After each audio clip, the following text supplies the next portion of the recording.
पापियों को पाप से तारती। हरे कृष्णा। सभी भक्तों को श्रीमद् भागवतम के सत्र में हार्दिक अभिनंदन और सुस्वागतम। आज का हमारा विषय है गजेंद्र का संकट। ये विषय है श्रीमद् भागवतम के अष्टम स्कंद का द्वितीय अध्याय। महाराज परीक्षित प्रथम अध्याय में प्रश्न किए थे सुखदेव गोस्वामी को कि हे प्रभु, मैं गजेंद्र की कथा पूर्ण रूप से विस्तार से मैं सुनना चाहता हूँ। कैसे भगवान आए और उनको रक्षा किए, उनकी लीला कथा को मैं सुनना चाहता हूँ। तो सुध गोस्वामी नैमिषारण्य में 88,000 ऋषि मुनियों को संबोधित करते हुए बोले कि परीक्षित महाराज की इस प्रकार की जिज्ञासा को देखकर सुखदेव गोस्वामी बहुत ही प्रोत्साहित हुए और आगे बोले। क्या बोले वो इस अध्याय में वर्णन है, श्रीमद् भागवतम के अष्टम स्कंद का द्वितीय अध्याय। सुखदेव गोस्वामी ने कहा, हे राजन महाराज परीक्षित, त्रिकुट नाम का एक विशाल पर्वत है। यह 10,000 जोजन मीन्स 88,000 मील ऊंचा है। चारों ओर से क्षीर सागर से घिरे होने के कारण इनकी स्थिति रमणीय है। रमणीक मतलब बहुत ही सुंदर। पर्वत की लंबाई तथा चौड़ाई समान 80,000 मील है। इसकी 3 प्रमुख चोटियां हैं जो लोहे, चांदी तथा सोने की बनी है। सारी दिशाओं एवं आकाश को सुंदर बनाती है। पर्वत में अन्य चोटियां भी है जो रत्नों तथा खनिजों से पूर्ण है और सुंदर वृक्षों, लताओं एवं झाड़ियों से अलंकृत है। पर्वत के झरनों से जो ध्वनि उत्पन्न होती है वो सुहावनी है। इस प्रकार यह पर्वत सभी दिशाओं में सुंदरता को बढ़ाते हुए खड़ा है। पर्वत के पाद की भूमि सदैव दूध की लहरों से प्रक्षालित होती रहती है, जो 8 दिशाओं में उत्तर, दक्षिण, पूर्व, पश्चिम तथा इनके बीच की दिशाओं में मरकत मणियां उत्पन्न करती रहती है। तो तात्पर्य में श्रील प्रभुपाद उल्लेख करते हैं कि हमें श्रीमद् भागवतम से पता चलता है, क्या पता चलता है कि समुद्र कई प्रकार के हैं। कहीं दूध का सागर है तो कहीं सूरा का सागर है, तो कोई घृत का सागर है तो कोई तेल का, या कहीं पर मीठे जल का। इस तरह ब्रह्मांड में नाना प्रकार के समुद्र हैं। आधुनिक विज्ञानी अपने सीमित ज्ञान के बल पर इन कथनों को चुनौती देते हैं। चुनौती नहीं दे सकते। क्यों? क्योंकि वे कुएं के मेढक जैसा है। वो हमें किसी भी लोक के विषय में पूर्ण रूप से जानकारी नहीं दे सकते आधुनिक विज्ञानी।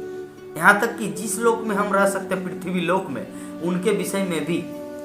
तो इस श्लोक से हम समझ सकते हैं कि यदि कोई पर्वत, किन्हीं पर्वतों की घाटियां दूध से प्रक्षालित होती है तो उनसे मरकत मणियां उत्पन्न होती है। किसी में इतनी सामर्थ्य नहीं है कि भगवान द्वारा संचालित भौतिक प्रकृति के कार्यकलापों का अनुकरण कर सके। तो प्रभुपाद तात्पर्य में इस बात को इसलिए उल्लेख किया क्योंकि भारतवर्ष जो ब्रिटिशों के द्वारा इतना प्रभावित हो चुका है कि वो लोग शास्त्र ग्रंथों को मिथोलॉजी मानते हैं। मिथोलॉजी मीन्स मिथ्या का आश्रय। किंतु श्रील प्रभुपाद ने अपने भक्ति वेदांत तात्पर्य के द्वारा संसार के सामने प्रेजेंट किया कि शास्त्र ग्रंथ ही सही है, बाकी सब झूठा है। आधुनिक वैज्ञानिक जो बोलते हैं कि हम चांद पे गए, लेकिन सच्चाई ये है कि वो लोग चांद पे गए ही नहीं, क्योंकि चांद पर जाने के लिए सूर्य को क्रॉस करना पड़ेगा। और जबकि सूर्य अग्नि, गर्मी के दिन में जब सूर्य का ताप बढ़ता है तो लोग एसी लगा के रूम में रहते हैं। तो सूर्य को कैसे पार करेंगे? वहां तो जाके जल के भस्म हो जाएगा। तो चांद तक जाना तो बहुत दूर की बात है। इसीलिए प्रभुपाद ने जीवन का स्रोत जीवन, लाइफ कम्स फ्रॉम लाइफ, इस पुस्तक में पूर्ण रूप से उसका उद्घाटन किए हैं कि वैज्ञानिक लोग चांद पे नहीं गए। खैर, तो इसीलिए इस श्लोक के माध्यम से, श्लोक के तात्पर्य में श्रील प्रभुपाद इसीलिए उल्लेख किया ताकि शास्त्रों में जो कुछ भी लिखा है वो सही है। कहीं पर सूरा का समुद्र है तो कहीं दूध का, कहीं दही का तो कहीं घी का, कहीं मीठे पानी का। उदाहरण स्वरूप हमारे यहाँ पर लवण समुद्र है, जितने सारे समुद्र है। लवण मीन्स नमक। तो यही है, यहाँ पे क्षीर सागर की बात बताई जा रही है त्रिकुट पर्वत के वहां। तो उच्च लोकों के वासी जैसे सिद्ध, चारण, गंधर्व, विद्याधर, उत्स, उद्ग, किन्नर तथा अप्सराएं इस पर्वत में क्रीड़ा करने के लिए जाते हैं। त्रिकुट पर्वत इस तरह पर्वत की सारी गुफाएं स्वर्गलोकों के निवासियों से भरी रहती है। जिसे हमारे इस लोक में, पृथ्वी लोक में लोग रहते शहर में, लेकिन पिकनिक मनाने के लिए पहाड़ पर्वतों में या विभिन्न अच्छे अच्छे जगहों में जहाँ पर अच्छा सीनियरी, वहाँ पे जाते हैं। तो उसी प्रकार स्वर्गलोक के देवता भी इस त्रिकुट पर्वत में लीला विहार, अपनी क्रीड़ा, खेल करने के लिए आते हैं। यहाँ पर तात्पर्य में श्रील प्रभुपाद बता रहे कि जिस प्रकार सामान्य लोग खारे लवण सागर में क्रीड़ा करते हैं, उसी प्रकार उच्चलोक के निवासी क्षीर सागर में जाते हैं। वे क्षीर सागर में तैरते हैं, त्रिकुट पर्वत की गुफाओं में नाना प्रकार की क्रीड़ाओं का आनंद उठाते हैं। तो गुफाओं में स्वर्ग के निवासियों के गायन की गूंजती हुई ध्वनि के कारण वहां के सिंह, जिन्हें अपनी शक्ति पर गर्व है, असह्य ईर्षा के कारण ये सोचकर गर्जना करते हैं कि वहां पर कोई अन्य सिंह वैसे ही दहाड़ रहा है। तो सुखदेव गोस्वामी आगे वर्णन करते हैं कि त्रिकुट पर्वत के नीचे की घाटियां अनेक प्रकार के जंगली जानवरों से सुशोभित है और देवताओं के उद्यानों में जो वृक्ष है उन पर नाना प्रकार के पक्षी सुरीली तान से चहकते रहते हैं। तो त्रिकुट पर्वत में अनेक नदियां तथा झीलें हैं, जिनके किनारे बालू के कणों के सदृश छोटे छोटे रत्नों से ढके हैं। उनका जल मणियों की भांति निर्मल है। जब देवताओं की स्त्रियां उनमें स्नान करती है तो उनके शरीरों से जल तथा पवन सुगंधि ग्रहण कर लेते हैं, जिससे वायुमंडल और भी सुगंधित हो जाता है। त्रिकुट पर्वत की घाटी ऋतुमत नामक उद्यान था। वहां पर यह उद्यान महान भक्त वरुण का था और यह देवांगनाओं का क्रीड़ा स्थल था। यह सभी ऋतुओं में फल फूल उगते रहते हैं।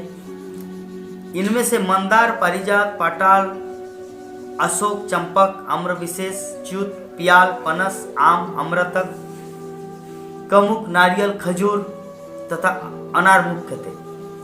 वहां पर मधुक, ताड़, तमाल, आसन, अर्जुन, अरिष्ट, औडुंबर, प्लक्ष, बरगद, किंगसुक तथा चंदन के वृक्ष थे। वहां पर पिचुमर, कोविदार, सरल, सुरदारू, अंगूर, गन्ना, केला, जम्बू, बद्री, अक्ष, अभय तथा आमलकी भी थे। उस उद्यान में एक विशाल सरोवर था जो चमकीले सुनहरे कमल के फूलों से तथा कुमुद, कहवार, उत्पल तथा शतपत्र फूलों से भरा था,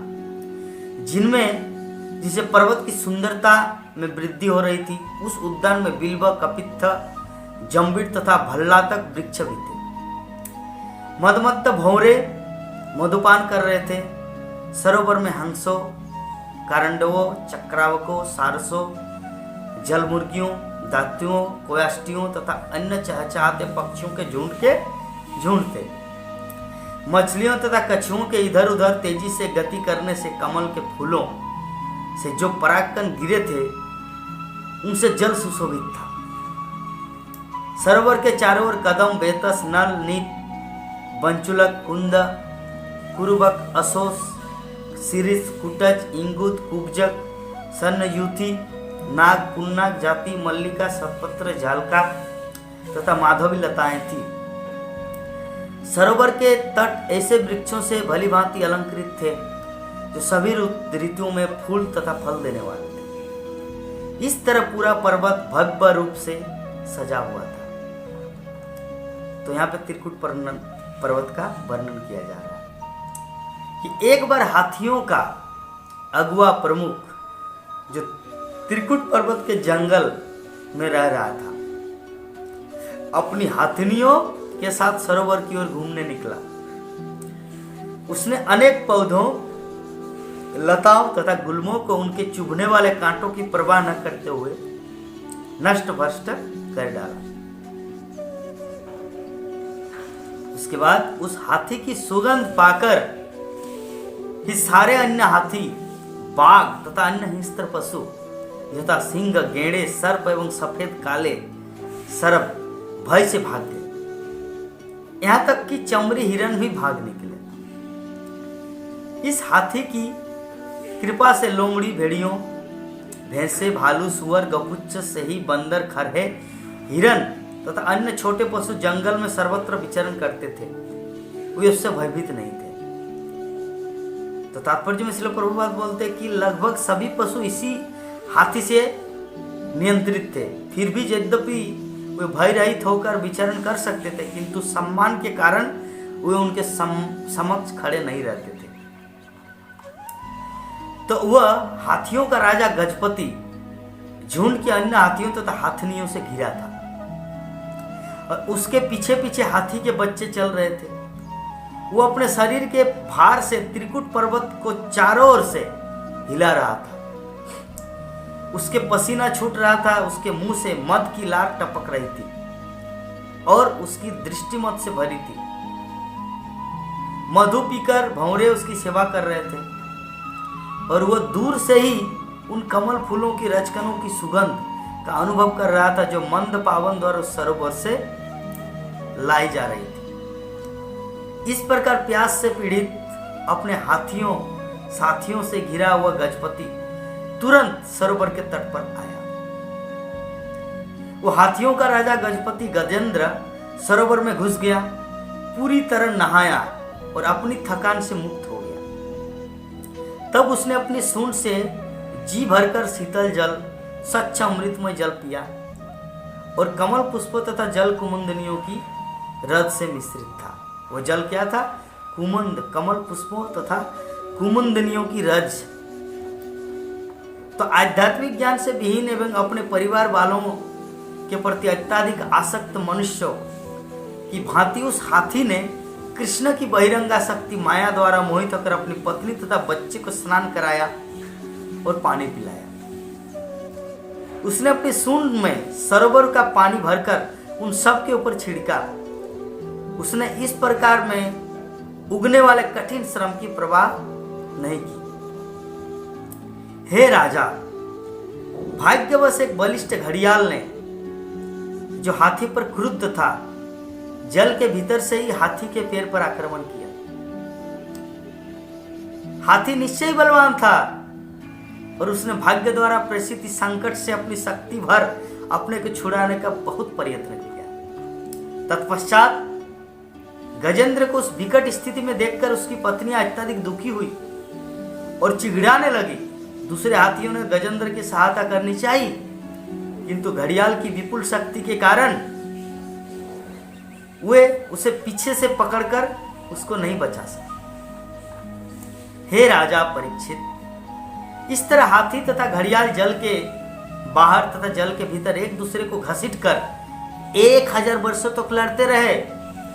इस लड़ाई को देखकर देवतागण अत्यंत चकित थे। तत्पश्चात जल के भीतर खींचे जाने तथा दीर्घकाल तक लड़ते रहने के कारण हाथी की मानसिक, शारीरिक तथा इंद्रिय शक्ति घटने लगी। इसके विपरीत जल का पशु होने के कारण घड़ियाल का उत्साह, उसकी शारीरिक शक्ति तथा इंद्रिय शक्ति बढ़ती गई। तो यहाँ पर श्रील प्रभुपाद बहुत ही सुंदर उदाहरण से समझाए कि जब गजेंद्र ने देखा कि वो देवी इच्छा से घड़ियाल के चंगुल में है और बंधन में फंसकर परिस्थिति में असहाय है एवं अपने को संकट से नहीं उबार सकता, तो वो मारे जाने से अत्यंत भयभीत हो उठा। फलस्वरूप उसने दीर्घकाल तक सोचा और अंततोगता वो इस निर्णय पर पहुंचा। क्या निर्णय? श्रील प्रभुपाद तात्पर्य में लिखते हैं कि प्रत्येक प्राणी इस भौतिक जगत में जीवन संघर्ष में लगा है। प्रत्येक प्राणी अपने को संकट से बचाना चाहता है, किंतु जब वो अपने को नहीं बचा पाता और यदि वो पवित्र है तो भगवान के चरण कमलों के शरण ग्रहण करता है। इसकी पुष्टि भगवत गीता में हुई है। चतुर्विधा भजन्ते मांग सुकृतिन अर्जुन जना सुकृतिन अर्जुन यार्थो जिज्ञासुर अर्थार्थी ज्ञानी च भरतर्षभ। ये 4 प्रकार के पवित्र व्यक्ति जो संकट में हैं, जिन्हें धन की आवश्यकता हो, जो ज्ञान की खोज में हो तथा जिज्ञासु हो, अपनी रक्षा के लिए या प्रगति करने के लिए भगवान की शरण ग्रहण करते हैं। गजेंद्र ने इस संकट की घड़ी में भगवान के चरण कमलों की शरण ग्रहण की। पर्याप्त विचार करने के बाद ही वो इस निर्णय पर पहुंचा। ऐसा निर्णय पापी व्यक्ति नहीं ले पाता। अतः भगवत गीता में कहा गया है सुकृति पवित्र आत्मा, पवित्र आत्मा ही यह निर्णय ले सकते हैं कि संकट या विषम परिस्थिति में मनुष्य को कैसे कृष्ण के चरण कमलों में अपने आप को समर्पण करना है। तो आगे सुखदेव गोस्वामी वर्णन करते, जब मेरे मित्र हाथी गजेंद्र वर्णन करते, जब मेरे मित्र तथा अन्य संबंधी हाथी मुझे इस संकट से नहीं उबार सके तो मेरी पत्नियों का तो कहना ही क्या, वे कुछ नहीं कर सकती। यह दैवी इच्छा के कारण, दैवी इच्छा थी कि घड़ियाल ने मुझ पर आक्रमण किया है। अतः मैं उन भगवान के शरण में जाता हूं जो हर एक को, यहां तक कि महापुरुषों को भी सदैव शरण प्रदान करते हैं। गजेंद्र अपनी प्रार्थना में बढ़ते कि नमामि वे ज्ञातु आतुरंगजा उतकरिन्न भवन प्रभवंती मोचितुम ग्राहेन पासन विद्यातुरा वित्तो अपहम चतंग परम परायणम।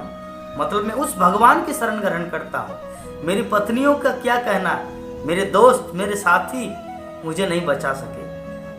आगे वर्णन करते हैं गजेंद्र कि जकश्चनेसन बलिनों कोरगात कि प्रचंड गोदा विविधा तो भृशम भीतं प्रपन्नं परिपाति जद्धा मृत्युं प्रभावत्त परमं तमी अमहि।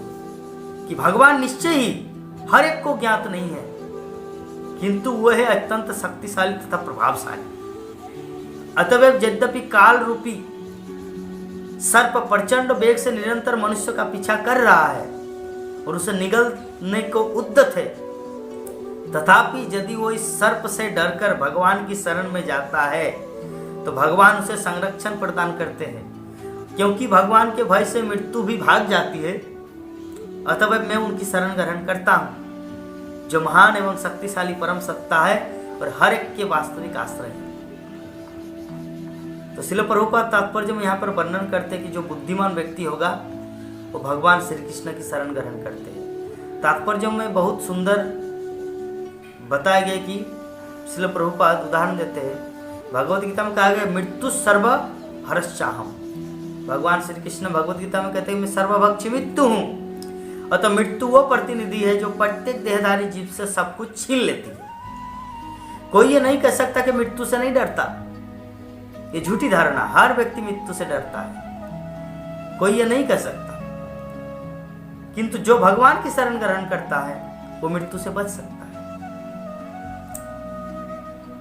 कहने का अर्थ है जो भगवान की शरण ग्रहण करता है वो मृत्यु से क्यों नहीं डरता, और जो भक्त नहीं वो मृत्यु से क्यों डरता। इसका उदाहरण श्रील प्रभुपाद विभिन्न जगहों में दिया है कि एक बिल्ली अपने मुख से अपनी बच्ची मीन्स बिल्ली अपनी छोटी बच्ची को अपने मुख से यहाँ से वहाँ ट्रांसफर करते हैं जगह, संकट में या किसी भी स्थिति में, और उसी मुख से वो चूहा को भी पकड़ के इधर से उधर ले जाते हैं। तो चूहा का जो दृष्टिकोण है, चूहा सोचती है कि मेरा ये बिल्ली जो है साक्षात मृत्यु है, जबकि बिल्ली की बच्ची सोचती है मेरी माँ करुणा के सागर है, द ओशन ऑफ मर्सी, जो मुझे कितना प्यार करते हैं।